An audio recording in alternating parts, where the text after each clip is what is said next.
Jeremy Alex grew up in Belfast, Maine. He spent the school year with his mother, Paula Caswell, and spent the summers in Portsmouth, New Hampshire, with his father and stepmother, Ted and Susan Alex. Ted and Susan had gotten married when Jeremy was just 6 years old, so although he was initially upset about his parents' divorce, he came to be very close with his stepmother, and Susan said in later interviews that she came to love him like a son.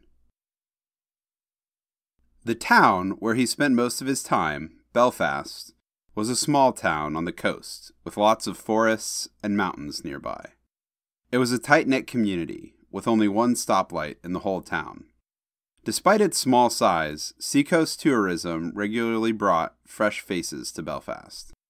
It gave Jeremy an appreciation for the outdoors, and he loved to go hiking, snowboarding, and swimming, taking advantage of the different terrains nearby. He was athletic, playing Little League growing up, and liked to look for any excuse to get outside. Susan said, quote, "Jeremy was a minimalist, and up in Belfast, that's really the only way of life. It's a town where all the hippies move to, and that's just their mantra up there." As he grew up, Jeremy was a bit of a rebellious teenager, but mellowed out as he approached adulthood. One of his biggest passions growing up was music, and he was especially fond of the Grateful Dead. Right after graduation, when Jeremy was still fresh out of high school, he started following the Grateful Dead around the country. He did this for 2 years, living out of a van and selling grilled cheese sandwiches out of the back to make a living. As he got older, Jeremy started to become closer with his parents and stepmother. He'd grown a bit apart during his rebellious years, but became very dedicated to his family in his 20s. He would always call for birthdays and holidays, even if he was off in another part of the country. Jeremy, as Susan lovingly put it, quote, "worked to live, he didn't live to work." He never cared much about having a stable career, and would take odd jobs and seasonal work, sometimes following jobs out of state. He worked with Greenpeace in California for a time, and was a skilled landscaper and gardener. He enjoyed landscaping work, as it gave him an excuse to be outside, and everyone who knew him said he had a green thumb. He'd also do other home improvement work, and did house painting as well. This skill set made it easy for him to travel. Susan said that Jeremy was a bit of a wanderer, and had lived in places before that didn't even have indoor plumbing. She said, quote, "He didn't need a lot to be happy. He was talented. He loved to read. He had a real green thumb. He loved the outdoors. When seasonal work ran out, or he just missed home, he'd come back to Belfast for a while." Ted said, quote, "He traveled, but I think Maine was his home." Hi, I'm your host, Zach Williams. Welcome to Compulsion.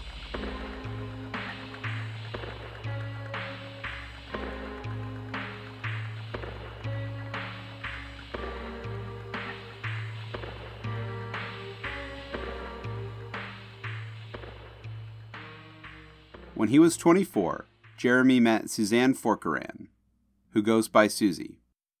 They'd met through mutual friends, and Susie later said, quote, "I felt a draw to him, and somehow knew that we were going to be together." This draw was something many of Jeremy's close friends described, as he was outgoing, fun, and made friends very quickly. His close friend, Kathy Langelier, said that Jeremy was welcoming, kind, and was easy to be around. Jeremy and Kathy had initially bonded over music, especially the Grateful Dead, and Kathy had known Jeremy for years. She said he was one of her oldest friends. Kathy was excited when he met Susie, as she seemed to complement him perfectly. Kathy said the two had a very strong bond, because they'd started out as such good friends. Quote, "It was a beautiful evolution to watch, their relationship." Susie moved up to New York to be with Jeremy for a while, but eventually the two moved back to Belfast. This was when trouble started. It was a few years into their relationship, and when the two had first met, Jeremy had been almost completely straight edge. He didn't drink or smoke cigarettes, though he did occasionally smoke pot. But the drug scene in Belfast, that's so common in rural areas, had finally gotten to Jeremy. He started experimenting with hard drugs, namely cocaine and heroin. Susie said, quote, "It was really weird because he wouldn't use all the time. Like every 6 months, he would go on a weekend binge." Susie didn't approve, but told Jeremy to just keep away from her while he was using, as she didn't want to be involved. But in the spring, he started to use more and more frequently. Other friends noticed, and Kathy said that he was noticeably acting off in the spring of 2004, being extremely paranoid. But he could still be himself some days, and he'd even talked about buying some land in Belfast and settling down. Despite the rough patch, Jeremy and Susie were excited to be moving into a new house together. They were living in Lincolnville and were planning on moving to Northport, just a town over. Jeremy had actually been staying at the new house on and off in order to get it ready for them to move into. Things seemed to be looking up at times. On April 22nd, Jeremy and Susie had a good day. They went to nearby Sugarloaf to go snowboarding. Susie said it was a lot of fun, even if the snow was starting to melt a bit in the spring weather. But when they got home, Jeremy immediately wanted to go back to the new house, saying he was very busy and needed to get back to it. Susie suspected that Jeremy was actually going to use, as he was acting suspicious. But she didn't try to keep him from going. She said in a later interview, quote, "I'm kind of stubborn. Like once I get my feelings hurt, I'm like, you know what? I'm not going to call him. He's going to do what he's going to do, and he can call me when he's done." Susie's instincts were right. A friend later came forward to recount what Jeremy had been up to on the 23rd. She said that she came over on Friday, and the two spent the night doing cocaine and heroin at the Northport house. They stayed up most of the night, and she left in the morning. Before leaving, she did express her concern to Jeremy that he should stop using, as the two had already done quite a bit. Back in Portsmouth, Jeremy's parents hadn't visited in a while, and had no idea Jeremy was acting strangely. They knew he smoked pot, but didn't know that he'd gotten into hard drugs. They were actually planning a visit with Jeremy for late April or early May. They'd meant to visit closer to his 28th birthday on April 8th, but hadn't been able to coordinate. They left him a voicemail on the morning of the 24th, badgering him about helping to coordinate a time they could visit, and asking him to call them. But Jeremy didn't check his phone. Instead, he went back to Susie. She hadn't seen or heard from Jeremy until he showed up the morning of the 24th. He showed up angry and irrational. According to Susie, he said, quote, "You and 2 other mutual friends of ours were outside my house last night with ski masks." He accused her of hanging outside near his windows and intimidating him. Susie was taken aback, but quickly recognized that Jeremy was on cocaine. This upset Susie. Quote, "I just started crying, and then I went into my room." Jeremy stayed outside for a bit, but very quickly had a change in his emotional state. Susie said, quote, "He came into my room, and he's like, 'I'm really sorry. If you need to talk, you know where I'll be.'" He comforted her a bit, and then went downstairs to start loading furniture to bring to the new house. Susie stayed upstairs for a bit, but then decided to head down and talk to Jeremy. But in the short span of time since he left her room, he'd gone through another drastic emotional change. He'd become distant and seemed upset, but refused to tell her what was wrong. Susie decided to not keep pushing the issue, and figured he needed to go be alone to sleep things off. Jeremy drove off around 11 a.m., but that wouldn't be the last time he would be seen that day. At 5:20 p.m., Cynthia Munkelt and her husband James were in their backyard on Bay Ridge Road when Jeremy came running out of the woods onto a footpath at the edge of their property. Bay Ridge Road was very close to Cove Road, where Jeremy and Susie's new house was. Cynthia told him to stop and asked if he needed help because he seemed in distress. Cynthia recognized him quickly, as he'd been a student at Belfast Area High School where she taught. She and her husband coaxed Jeremy over and quickly realized that he wasn't in his right mind. He was acting paranoid and upset, and saying that bad guys were after him, trying to hurt him. Jeremy had a wad of money clasped in his hand and was telling the couple that he needed help, but he was adamant that they not call the police. He wasn't making a whole lot of sense and offered James the money to try to get the bad guys to, quote, let him go. Jeremy seemed like he might have recognized Cynthia, but wasn't being coherent enough to know for sure. They sat him down in the yard, and the teacher went to go call the police, but didn't tell Jeremy that's what she was doing, as he seemed unstable. She told the police that she thought he might be hallucinating. Jeremy stayed put in the yard, but when he heard the sirens, he wanted to leave. James tried to keep Jeremy put, but he fought him off, and ran off down the road toward nearby Highway Route 1. A local resident would later call police and tell them that she'd spotted Jeremy crossing Route 1 right around 5:30, which would have been soon after he fled the Monkelt residence. The motorist watched Jeremy cross the road in front of her, then as she drove off, she looked back and saw him crossing again, then running into the woods behind a local business, Jeff's Marine. This was the last confirmed sighting of Jeremy Alex. The police, fire department, and an ambulance followed up on the call, but didn't find any signs of Jeremy. They decided to follow up the next day. On the 25th, police eventually found Jeremy's van abandoned on a gravel road on land owned by the Humane Society. The van was off of Pound Hill Road, and Jeremy's phone and keys had both been left behind. Police searched through Jeremy's phone and called his dad right away to let him know Jeremy was missing. But it may have been late in the day, as Ted didn't listen to the message until the next morning. The police told him that they were searching for Jeremy, and that they'd found his car and phone abandoned. Susan said that at first, quote, it was shocking, but at the same time, you don't really think anything horrific at that point. You just think something's not right. Ted and Susan quickly departed for Belfast. On the way there, Susan called Susie at around 7 a.m. to let her know that Jeremy's van and phone had been found and that he was missing, but that the authorities wouldn't give her any more information. Susie then told Susan that she was going to go talk to the police. But before she went to the authorities, Susie went to the house in Northport. The furniture that Jeremy had grabbed Saturday morning was inside, so he apparently had made it back to the house. However, the door was actually open, with the keys still in the lock. She also found the house in a messy state, with evidence that Jeremy had been on a bender. She found cocaine and heroin, and quickly flushed them down the toilet. Then she went to the police.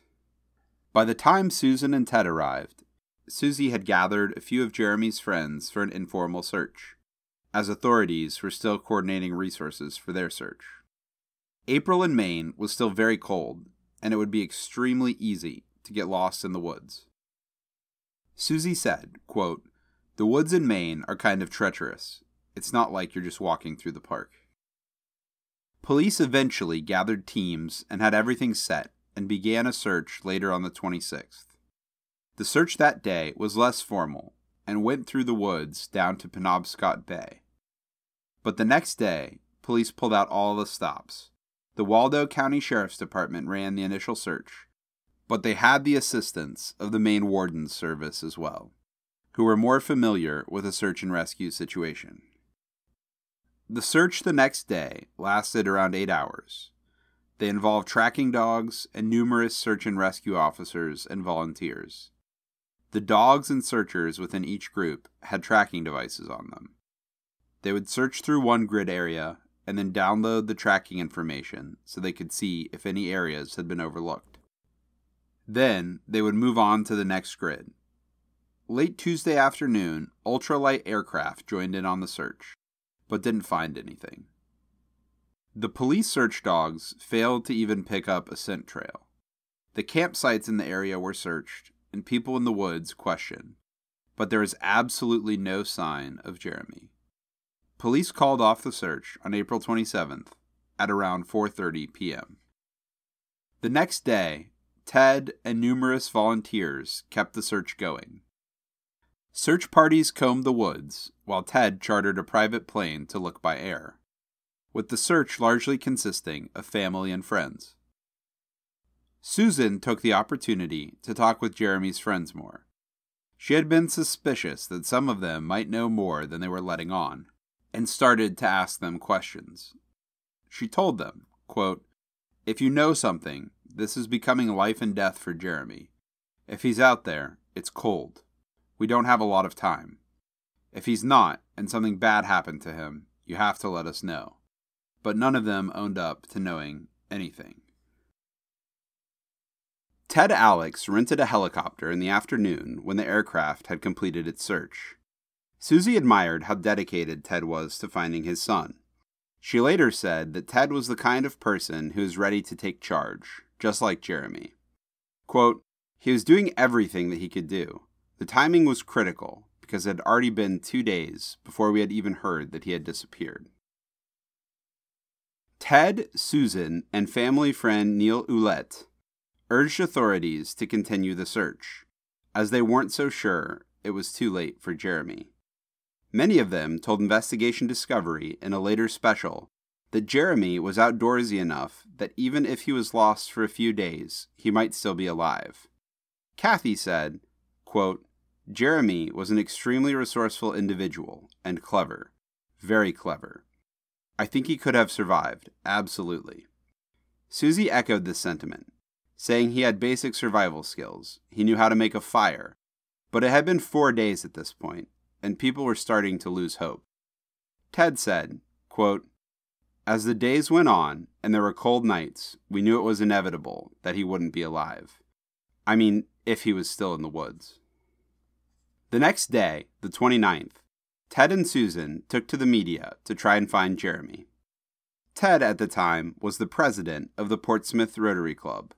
The Rotary Club is an international organization that promotes peace and does a lot of charity work, but it caters somewhat to the wealthy and is very exclusive with their memberships. Ted was one of the more wealthy and influential people in his town, and the media was ready to listen to what he had to say.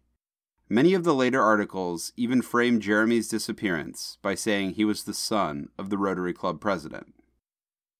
At some point, Jeremy's family hired the PI firm Shamshack Investigative Services, who also helped reach out to the media. The Portsmouth Herald picked up the story, even though they were a state over in New Hampshire, because it was the town that Ted lived in. And the local Bangor Daily News tried to raise awareness as well.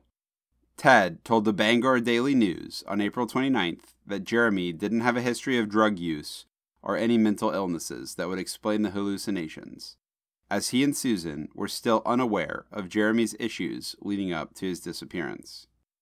Portsmouth Mayor Evelyn Cyril even made a public statement to say she was keeping the family and Jeremy in her prayers. Quote, "He is a very, very special person as far as I'm concerned. When it comes to anything with your children, it just tears the heart right out of you." On the 30th, Bob Keating, the chief deputy at the Waldo County Sheriff's Office, said, quote, "Our efforts have come up with negative results." He said that the search so far hadn't helped, but there was hope. This was when the sighting of Jeremy crossing Route 1 was called in, and Keating told the Portsmouth Herald that authorities were looking into another promising sighting of Jeremy. Prompted by his tip, another search was held on May 2nd. This search looked in the woods along Route 1 that Jeremy had vanished into, but also expanded to include more in the Belfast area. The search lasted 9 hours this time, and once again employed the Maine wardens and search dogs. Keating said, quote, "They spent a lot of hours there, working a lot of areas with a lot of people. At this point, we haven't found a trace." Keating said that while nothing of interest was found, they were still following up on leads. Follow-up interviews were conducted the next week, according to Keating, quote, "to see if people remembered anything they could tell us they might not have the first time. But Jeremy's friends were not overly forthcoming, and things were looking grim." On May 4th, Keating told the Bangor Daily News that, quote, "It's been 9 days, and he still hasn't called his family, friends, or girlfriend." When the initial searches failed to find any sign of Jeremy, Susie finally came forward and told authorities about Jeremy's drug use. Susie had initially tried to hide that Jeremy had been using because she didn't want him to get into legal trouble if he was found. When she finally spoke with authorities, they were very confrontational about the information, trying to pry about where Jeremy had gotten the drugs and who he'd been using with. But Susie had no idea, as she didn't want to be involved. Once police started mentioning the drug angle, more of Jeremy's friends clammed up and stopped cooperating. In the early weeks of the search, as it started to make the news, another motorist called in. She told police that she had spotted someone very closely matching Jeremy's description as she was driving on Pound Hill Road the afternoon of the 24th. She said that he had been talking to 2 men parked in a red pickup truck.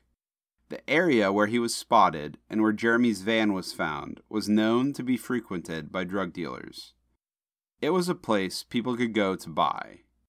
Susan was hopeful that the sighting might bring about more leads, and she began to wonder if Jeremy may have, in fact, vanished due to foul play.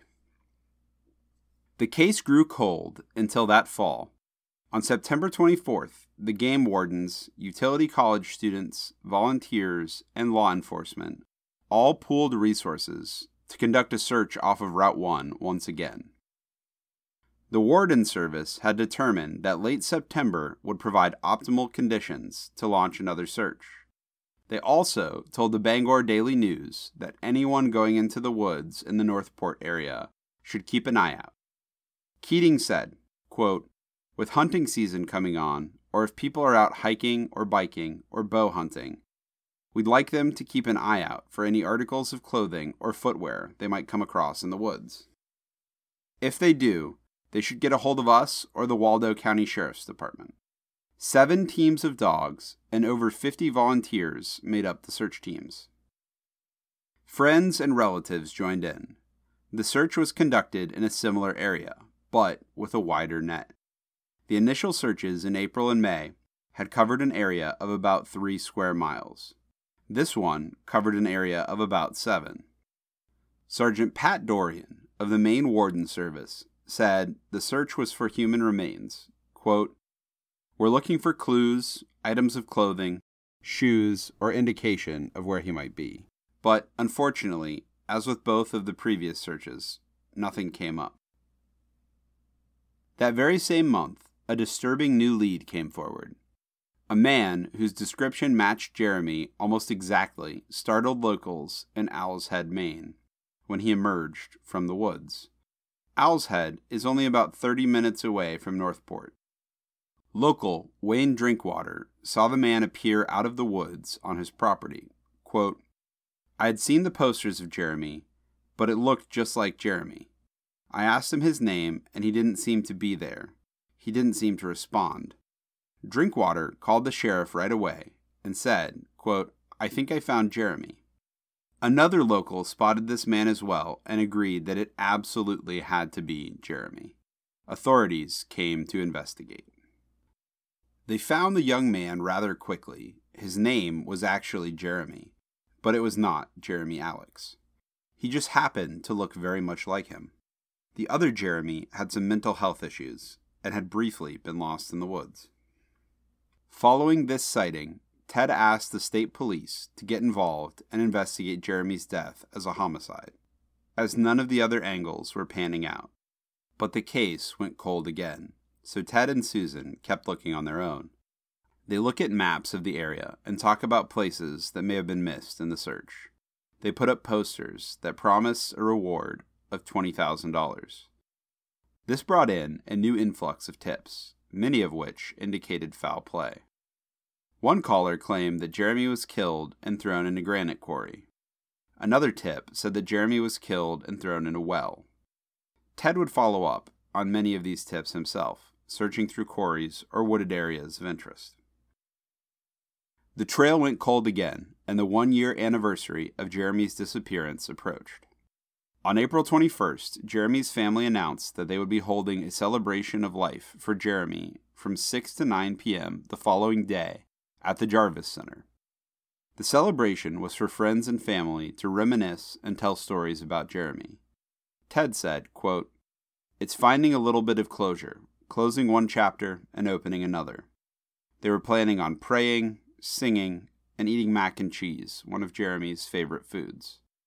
They welcomed the public to attend as well. Ted hoped that the celebration would help those closest to Jeremy.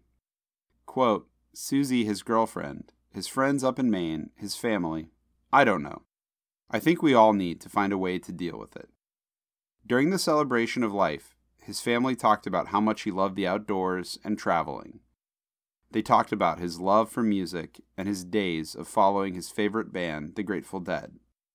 Many referred to him as a free spirit and reminisced about his carefree lifestyle. In April of 2005, Ted also spoke with the Portsmouth Herald about a fund he'd started in Jeremy's honor.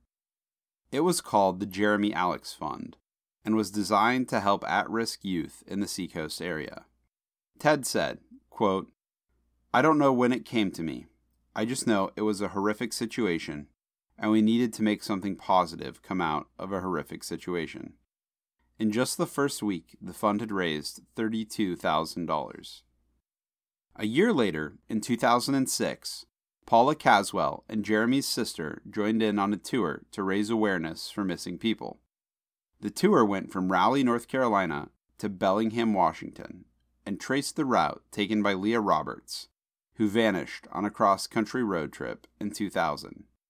The tour was actually so popular and brought so much publicity that 2 more tours were planned with additional stops. The tour lasted 8 days, and the families involved traveled up to 10 hours a day during parts of it. During a stop in Kentucky, Paula told a large crowd about their struggle to find Jeremy. She said that Jeremy's sister had spent days entering Jeremy's information into every missing persons database that she could find.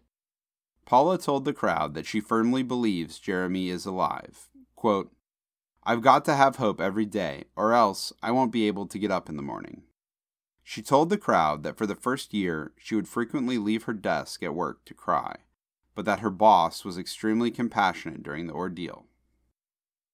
She told the crowd about how Jeremy was smart, caring, and how he also knew to cook, clean, and sew. Quote, "Jeremy was a kind soul. He'd do anything for anybody." In August that same year, police searched Knight's Pond in Northport. The search was prompted when a local woman was arrested. While she was under arrest, she told police that her boyfriend had murdered Jeremy and disposed of his body in Knight's Pond. Police sent a diver down, but didn't find anything. On April 26th of 2007, the Bangor Daily News did a piece about the 3-year anniversary of Jeremy's disappearance. The investigation was now fully in the hands of the state police, and they were investigating the homicide angle due to the possible drug connection. Ted said that the investigators had been in constant communication with him, but couldn't tell him very much about their findings. But he was satisfied with how the investigation was progressing. Though the Alex family initially thought Jeremy might have just succumbed to the elements, they were now claiming that they think he's been murdered. Ted said, quote, "I think we all believe that." Ted said that he didn't think Jeremy had simply gotten lost in the woods. Quote, "I think we would have found him by now if he was in those woods. It isn't like getting lost in Baxter State Park. There are roads all around there, people hunt and hike there, and there's nothing. Not a trace of clothing, nothing." Ted talked a bit about learning that his son was in on the drug scene, and the role he thinks that the scene played in Jeremy's death. Quote, "I think that through his drug connections and what he was doing, somebody did something to him and knows something that would help solve this." In a Portsmouth Herald article from December of 2007, Ted discussed the progress the Jeremy Alex Fund had made so far. It had received $200,000 in contributions. They had plans to distribute a chess set to each of the approximately 200 fourth graders in the city of Portsmouth. Ted recalled the trip to Costa Rica as a highlight of the work done so far. Ted had partnered with a local school to send one of their more at-risk students to join the Spanish club on their trip to Costa Rica. Ted said that the student had gained a new outlook on life through the charity work the children did on the trip, and the student told Ted that he'd gained a new respect for how hard his single mother worked. Ted told the Herald, quote, "The hardest part was when he looked at me and he said, 'Tell Jeremy I said thank you.' That really hit me. That's just one of the positive things that has come from the fund." Though Jeremy's name was now in the papers somewhat frequently due to the charity work associated with his name, it had been quite a while since any actual leads had come in. But in August of 2008, Jeremy's dad got an email from a retired highway patrol officer named Jim Baker.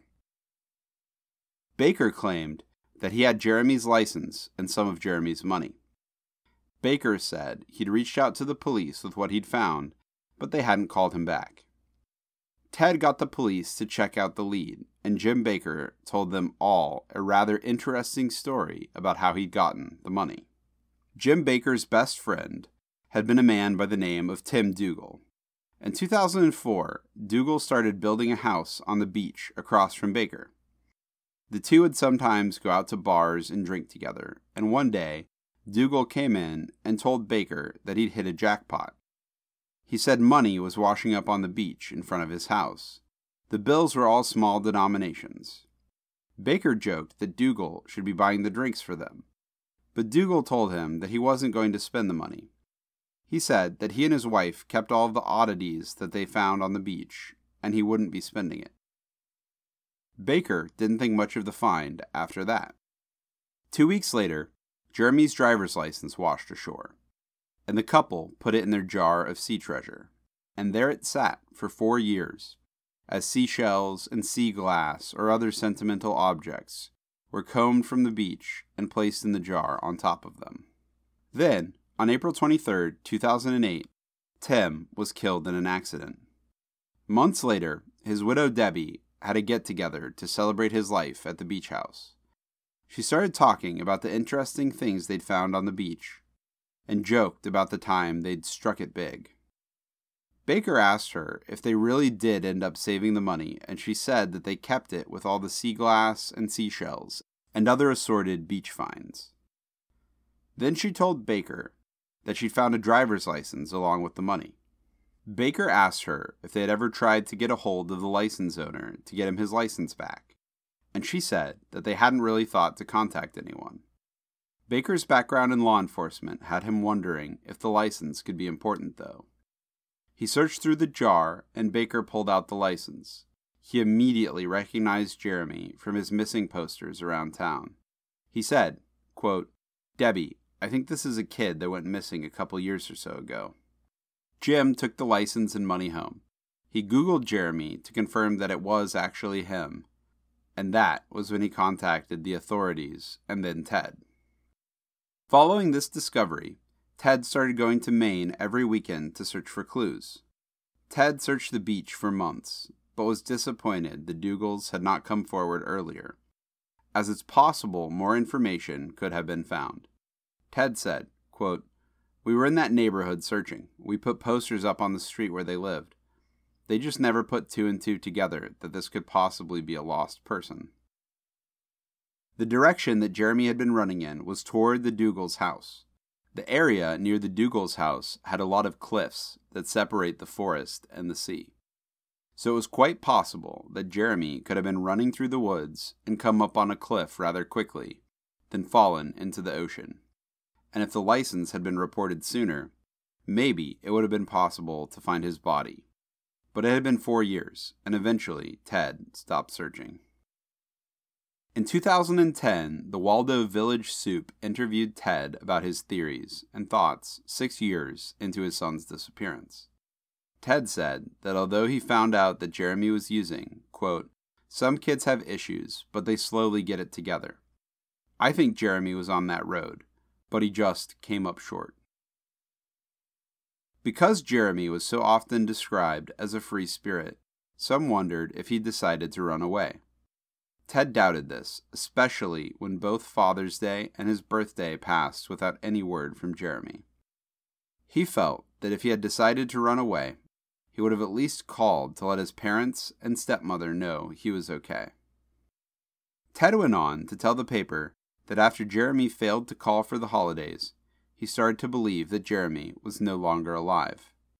Quote, "It settled in at different stages. I had hope, of course. You have to have hope. But then it settled in that he was dead, and I just changed gears. Then it became for me, how do you deal with it? What do you do?" He talked about going on missing persons websites and reading the accounts of other parents who have lost children, and said, quote, "You see, it happens that when someone loses a child, they just lose their mind, and it engulfs every aspect of their life. I didn't want to be that person. I felt that if this is going to affect me, I'm going to try to do something positive." He maintains that someone out there has the answers he wants about Jeremy's disappearance. Quote, "Someone out there knows something. I just hope they decide to do the right thing." Although Ted believes Jeremy was murdered, he hopes that by finding the person or persons involved, they could help to save other families the pain of going through what they've gone through. In 2011, the investigation Discovery show Disappeared profiled the Jeremy Alex case. Executive producer Elizabeth Fisher said the case had really spoken to the people working on the episode because of how highly everyone spoke of Jeremy. She said, quote, "He seemed to really touch the people deeply who knew him well. Whether it was family or friends, this was not a person who had a mild impact on people." The episode cleared up a lot about the case and discussed the sighting of the other Jeremy over in Owl's Head in great detail. This sighting is actually somewhat misinterpreted on the Missing Persons Database, the Charlie Project, because they claim that the sightings were credible and could have been Jeremy Alex. This is a rather concerning discrepancy, as it makes it sound likely that Jeremy had gotten lost in the woods or may even still be living in the woods. This special was also largely the only source of quotes from Susie, as the papers didn't really interview her. And much of the previous quotes for her and Susan came from this episode. The episode also delved into how Jeremy's loved ones were doing in life and how they were moving on without him. Ted and Susan keep in touch about Jeremy, though they've separated. They still work together anytime new information comes forward, which is very seldom. Susan maintains that Jeremy's friends know what happened. She and Ted have tried a few more times over the years to talk to them and see if they're willing to come forward, but they're never very cooperative. The house that Jeremy and Susie were going to live in is now abandoned, and a little over a year after Jeremy vanished, Susie went back to California.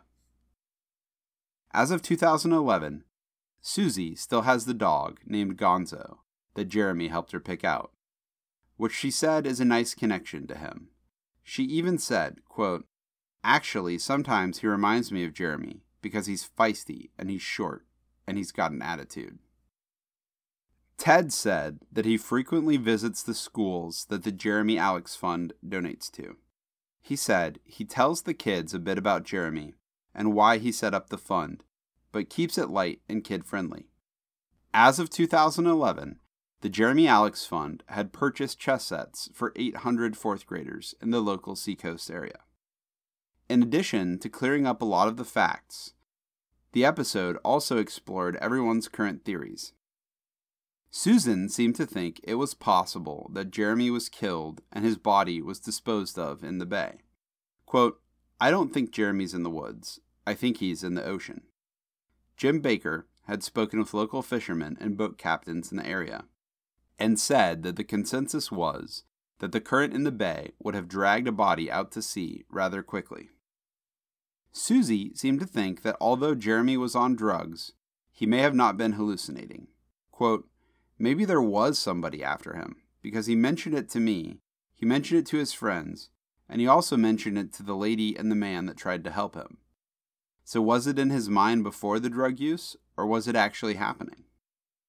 Ted spoke with the Bangor Daily News that year to discuss his theories and said, quote, "My personal opinion is that Jeremy was the victim of foul play. He got himself in over his head. I think that was the result." But he also said, quote, "We're optimistic. Hopefully somebody will call and give us some information." In September of 2012, Susan Alex reached out to the Belfast Free Library on behalf of the Jeremy Alex Fund. The chess club had been close to shutting down due to a lack of funding, and the Jeremy Alex Fund started paying for the children to travel and participate in tournaments. The team frequently made local papers, and any time the media covered the chess tournaments, they mentioned Jeremy to keep his name and awareness of his disappearance in the papers. The Waldo Village Soup always keeps a missing poster in the window. Holly Edwards, the editor and one of the reporters who worked the case, said that as soon as the poster starts to fade from the sun, they replace it with a new one. The local paper has always had an interest in the case and still occasionally posts updates to keep Jeremy in the media. Jeremy's case has popped up in the news as recently as this year. On April 24th, 2021, Maine State Police asked News Center Maine to do a blurb about the case and asked the public to come forward with any information. They reminded the public that the reward is still in effect if anyone wants to come forward with what they know. It's been a long time since any leads or new information have come forward. Most articles about Jeremy now deal with the Jeremy Alex Fund and its impact on the local seacoast area.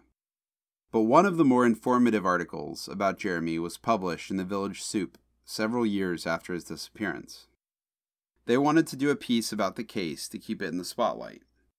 And as they stay in close contact with the Alex family, had gotten a hold of a rather touching letter from Susan.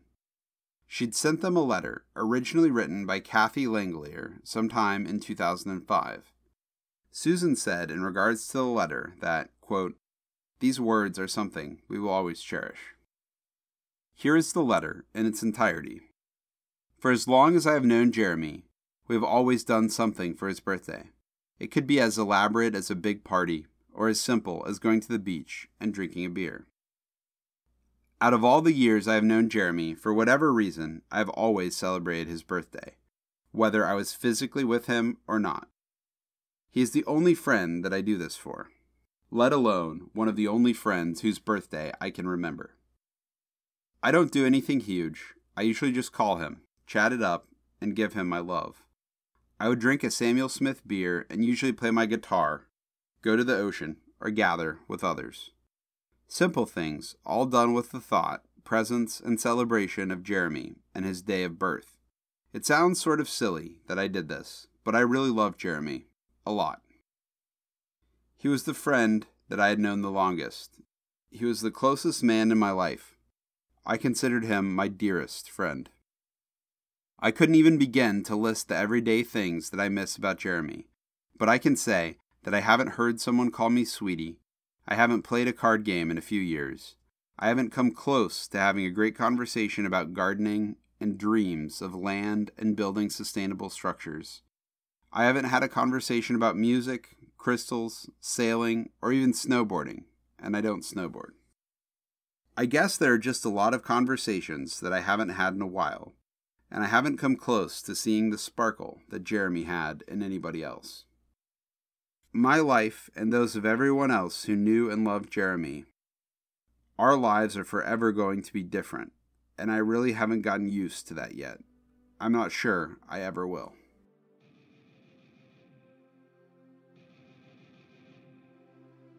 If you have any information regarding the disappearance of Jeremy Alex, please contact the Belfast Police Department at 207-338-2420. Music is provided by Hexsystem. Major sources for this episode include Investigation Discovery and the Portsmouth Herald.